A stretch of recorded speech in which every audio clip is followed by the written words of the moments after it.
Gervonta, you've got a knockout rate of 94%. That's higher than almost any world champion today, more than Golovkin, more than Kovalev had.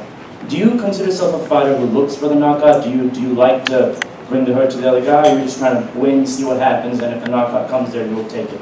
I'm definitely a fighter that if the knockout comes, then I'll take it, but I'm never looking into a fight that I'm going to knock this guy out. You know, that's actually how, when I first started with Al Heyman a few years ago, a lot of guys that I was coming up with, they was getting knocked out by, cab drivers because they was going in there looking for the knockout and they wound up getting tired and getting knocked out. So I never look for a knockout. I just go in there and do my job and capitalize on my mistakes. In your weight class, do you think there's anyone who can punch as hard as you? I don't think no one can punch as hard as me in the sport. Thank you. Do you think Floyd knocks out Conor? Huh? Do you think Floyd knocks out McGregor? I can knock out McConnell. You talked about being the hardest puncher in the sport, and you've said to me at one point that nobody in the division could handle you. That was before you fought Pedraza. Would a Lomachenko be a dream fight? Would you want that fight? How far away do you see that happening, and how far away would you be talent-wise and ability-wise from winning that fight in dramatic fashion? I believe that the Lomachenko will happen eventually, just at the right time. I believe that Lomachenko, not to say not a bad fighter, but Lomachenko's still fighting in the MGM that whole 3,400. We looking to fight people that's bringing a lot more than 3,400. No diss to Lomachenko.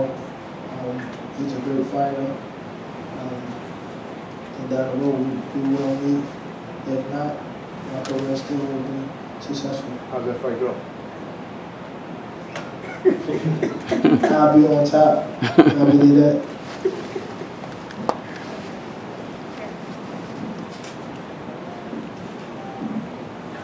Now, Tank, you have kind of like a Dr. and Jekyll, Mr. Hyde type of personality. We see you, you're smiling, jamming to music, but I talked to some of your sparring partners, and when you get in that ring, you turn on the animal. So how do you balance the two, where you're like cool, calm, and collected, but then when you get in the ring, I talked to Jose Vargas and different people that sparred you, and they said it was some work. So how do you make that switch? Every time I step into the ring, it's kill or be killed. We in a business where you're not fighting. Well, I'm not in the ring. It just shows what I've been through and coming up. Me, just be able to release it in a good way. In the sport that I love. So it's either that or back into the streets, so that's why I bring my emotion into the ring. Right here, Gervonta. There's a big elephant in this room somewhere. You want to talk about it? You know what I'm going to say, right? You see the hat? No. Philly? Right. Tevin Farmer? Where you at? I don't know where he at. That's why I'm asking you. What's up with it? Is there something you want to tell us? August the 26th. Oh, did you just spill the beans? August the 26th. Oh, we not fighting Tevin. Right here. Kind of bouncing off of that, man. Obviously, Philly people and a lot of people want to see you and Tevin Farmer fight. If you're not fighting the 26th, when will we see that fight? That's something that everybody's been asking for some time now. Let me answer that. In boxing, things don't always happen when some of us want it to happen. Everything's about timing. Guys continue to win. Eventually, they'll meet up. That's how it goes in the sport. Tank's career is going to continue to move forward. He's going to fight the best available competition that is out there, and he's going to continue to give the fans exciting performances. Whether Tevin Farmer is part of that, we'll see. We are focused on Tank being the best Tank can be, and And with that being said, going out there and putting on those great performances. Everywhere we go, that's all people are talking about is the great performances that he puts on and how exciting that he is. All this, we don't get caught up in this calling names out and all that stuff. And every fighter calls this fighter out. That stuff don't mean nothing. We don't operate and run a business that way. Now, you guys weren't impressed tour. Steven became a fan favorite. Leonard, Conor gave you compliments and he took shots. Gervonta, you won the tour. Did Conor tell you anything personally when he saw you? He called me a little bitch. How did you respond to that? I just laughed at him. I was just happy to be there. You know, just at the press conference, it was an event, so it's gonna be big, August the 26th. And one more question: you once sparred 4 people in one day. Tell everybody here what you did to those 4 people in Tennessee. I broke their nose. 4 noses in one day? Yeah. 4 noses in one day. How did that happen? Be killed. Leonard, why is this not too soon for him? Put in your words. I know a couple of years ago you guys had some concerns, wanted to make sure he was going to be all right. Floyd had some concerns, but now why is this the right time? How has he matured? What made it so that you were ready to put him on a card like this? Yeah, you know, just with anything. You know, he's only 22 years old. It's a natural maturation process with anything. You know, he's continuing to developing as a young man. You know, there's an incredible amount of responsibility where he comes from. That, you know, a lot comes with being 22 years old, and then, you know, he has a tremendous advantage because obviously with a guy like Floyd in his corner being super talented, you know, early on and going through certain things, so he's still learning. You know, what's the rush? I mean, he's giving you guys exciting performances, and that's what he's going to continue to do. And timing is everything. Timing is everything. Yeah, and you know, it shouldn't be overlooked what an opportunity like this means to sort of the education of Gervonta Davis. You know, we have not seen an event of this size, you know, in our lifetimes. And as a young fighter, to be part of that and to experience that, you know, without having to be the focus, you know, that is an educational experience that comes along very rarely. So when he is headlining in Las Vegas, when he is headlining on a pay-per-view, you know, this will be an invaluable experience. You know, and with all the lights and all the focus and all the pressure and all the crowd, it's not going to be something new to him. Gervonta, who is your circle of trust that you talk to about preparing for situations like this and having this responsibility? You know, what kind of conversations do you have with Floyd, with Calvin, your trainer, and with Leonard to help you to stay focused? And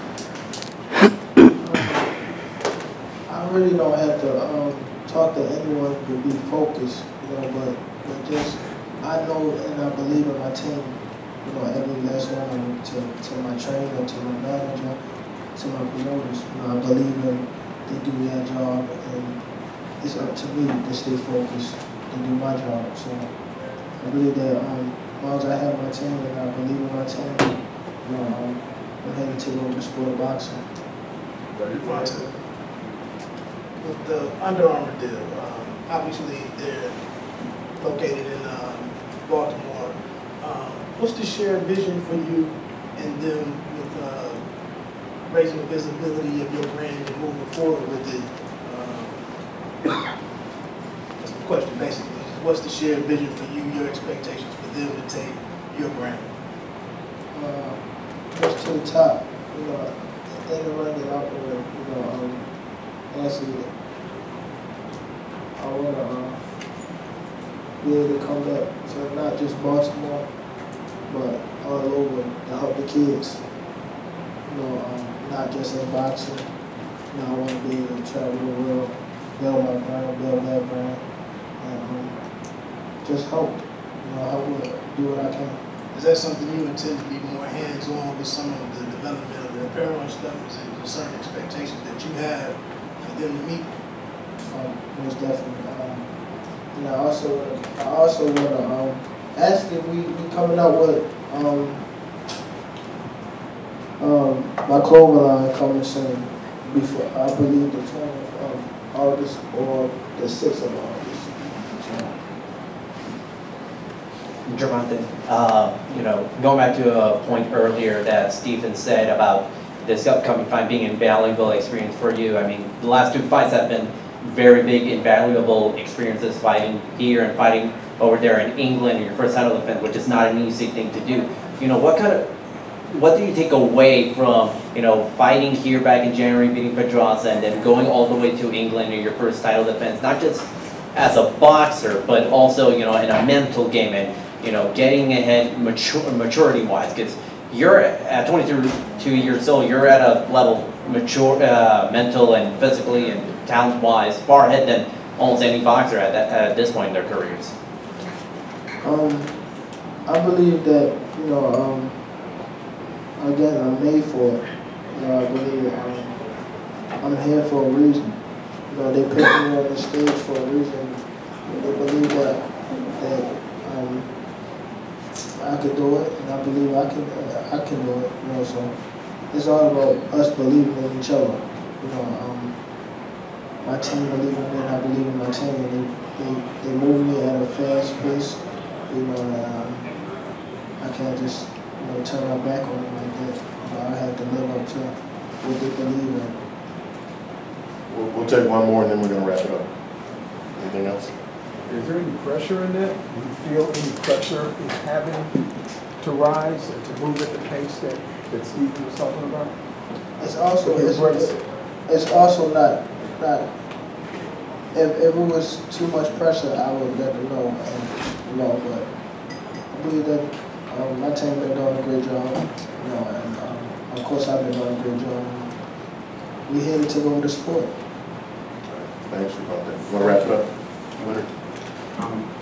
Like I said, we expect to make an announcement next week on what the undercard is going to be, and it's going to be a very exciting undercard, and can't wait. Thank you guys for coming out. Really appreciate it. Thanks, guys.